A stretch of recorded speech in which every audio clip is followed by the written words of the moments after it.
Hello and welcome to Read Aloud 3, where it is you, me, and the Trinity.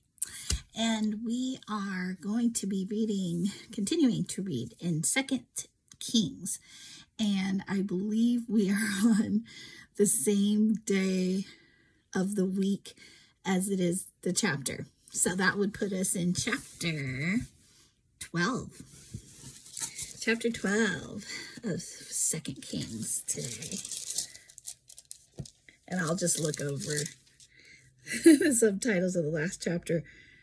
Yeah, to make sure that's right. Yep. So we're starting with the subtitle, Joash Repairs the Temple.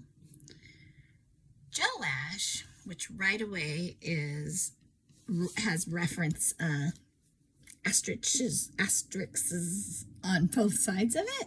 So let's see what that means. Going down to chapter 12, verse 1. Hebrew Jehoash, a variant spelling of Joash, and then just the other asterisk is to reference that it is also this way in in lots of verses in this chapter 12. 2, 4, 6, 7, and 18. Okay, so Joash began to rule over Judah in the 7th year of King Jehu's reign in Israel. He reigned in Jerusalem 40 years. His mother was Zibiah from Beersheba. All his life Joash did what was pleasing in the Lord's sight because Jehoiada the priest instructed him. Yet even so, he did not destroy the pagan shrines, and the people still offered sacrifices and burned incense there. One day, King Joash said to the priests, "Collect all the money brought as a sacred offering to the Lord's temple, whether it is a regular assessment, a payment of vows, or a voluntary gift. Let the priests take some of that money to pay for whatever repairs are needed at the temple." But by the 23rd year of Joash's reign, the priests still had not repaired the temple. So King Joash called for Jehoiada and the other priests and asked them, "Why haven't you repaired the temple? Don't use any more money for your own needs. From now on, it must all be spent on temple repairs." So the priests agreed not to accept any more money from the people, and they also agreed to let others take responsibility for repairing the temple. Oh, that's interesting. So, priests agreed not to accept any more money. That makes sense because that was what the money was for that had been given. And they also agreed to let others take responsibility for repairing the temple. Okay, well, let's find out what that means. I mean, it sounds pretty straightforward, right? They're like, our day, we have had our day, and we're getting old. Time for somebody else to do that. The actual hands-on work. We will, listen to King Joash's orders, but maybe not firsthand do the work. I might be reading into that. Let's see what happens. Verse 9. Then Jehoiada, the priest, bored a hole in the lid of a large chest and set it on the right-hand side of the altar at the entrance of the temple of the Lord. The priests guarding the entrance put all of the people's contributions into the chest. Whenever the chest became full, the court secretary and the high priest counted the money that had been brought to the Lord's temple and put it into bags. Then they gave the money to the construction supervisors, who used it to pay the people working on the Lord's temple. Okay, these people, of course, were the carpenters, the builders, the masons, and the stone cutters. That makes sense. Stay in your lane. They also used the money to buy the timber and the finished stone needed for repairing the Lord's temple. Right, for the materials. And they paid any other expenses related to the temple's restoration. Verse 13, the money brought to the temple was not used for making silver bowls, lamp snuffers, basins, trumpets, or other articles of gold or silver for the temple of the Lord. It was paid to the workmen who used it for the temple repairs. No accounting of this money was required from the construction supervisors because they were honest and trustworthy men. I like that, how it's stated. However, the money that was contributed for guilt offerings and sin offerings was not brought into the Lord's temple. It was given to the priests for their own use. Okay, next subtitle. The end of Joash's reign. Verse 17.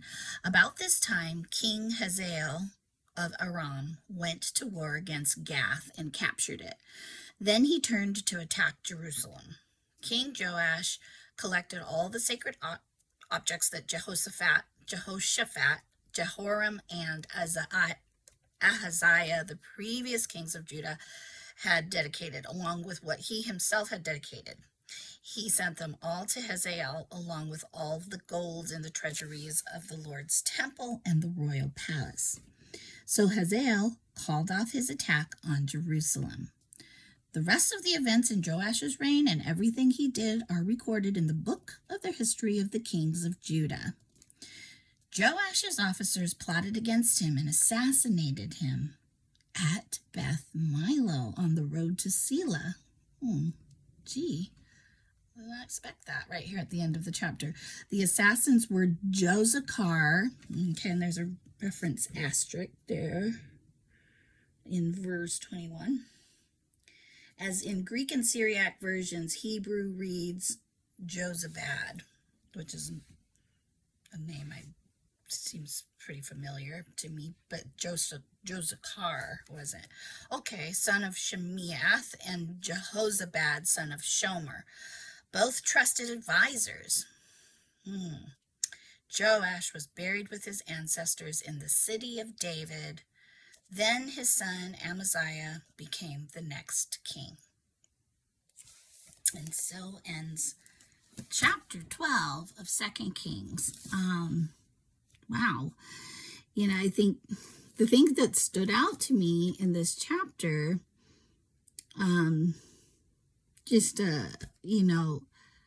because at first it was like there was an accounting for the money that was taken, I believe, as offerings, and it was supposed to be for the repairs of the temple for all those years. Yeah, it says, on one day, King Joash said to the priests, collect all the money brought as a sacred offering to the Lord's temple, whether it is a regular assessment to pay a payment for vows, or voluntary gift. All these different offerings. And let the priests take some of that money to pay for whatever repairs are needed at the temple. Right, so that's where it was coming from. But by the 23rd year of his reign, and I'm not sure when that happened, did it say what year it was, just so we know how long this was going on? No, it just says one day. But it sounds that for a significant amount of time, the repair did not happen. But then later in the chapter, when they agreed to right this situation, no longer take that money, so that they, wouldn't be continuing in that neglect, at least, if not sinful behavior, taking that for their own needs, but not taking care of the temple, it sounded like. Then they put it in the hands of these builders, and they were trusted. And I thought that was pretty cool that it said that, and I guess what, like I said, stands out to me is it says it was paid to the workers who used it for the temple repairs. No accounting of this money was required from the construction supervisors because they were honest and trustworthy men, just period. And that was pretty amazing to be added into scripture. But then later, these advisors, both trusted advisors, were the assassins to the king, ultimately. So so it's like and then that was recorded, right? And who they were. So I feel like as we read scripture, it's I think it makes an impression to me, like, would be an honor to serve in some capacity for the temple or for the Lord's work, and be recorded as being trustworthy and honest, and then to be somebody who was expected to be a trustworthy person in a position of such honor, and then to take it and misuse it in such a way,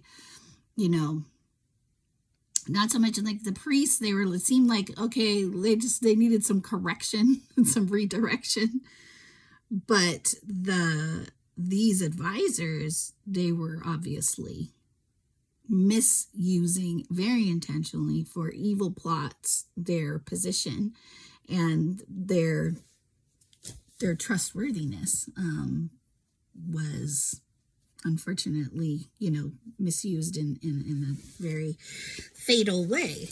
So I think that it just, again, as we read and we absorb what this can practically mean for us, it's like, I want to be one of those trusted, like, honest people in the work of the Lord, and not let something go awry where I'm in some position for doing something right and righteous and being in a trusted position, and then, go down in history as it was for some evil act, So that's what I got from reading today's chapter. I hope that you got something, and please do share if you're willing. I would love to interact. And again, we will continue to keep up with reading every day. And for now, that keeps us on the day of the week. This is being the same as the chapter that we're reading. So that's pretty cool. So come back tomorrow for chapter 13 on the 13th of April. Have a wonderful day and look forward to tomorrow.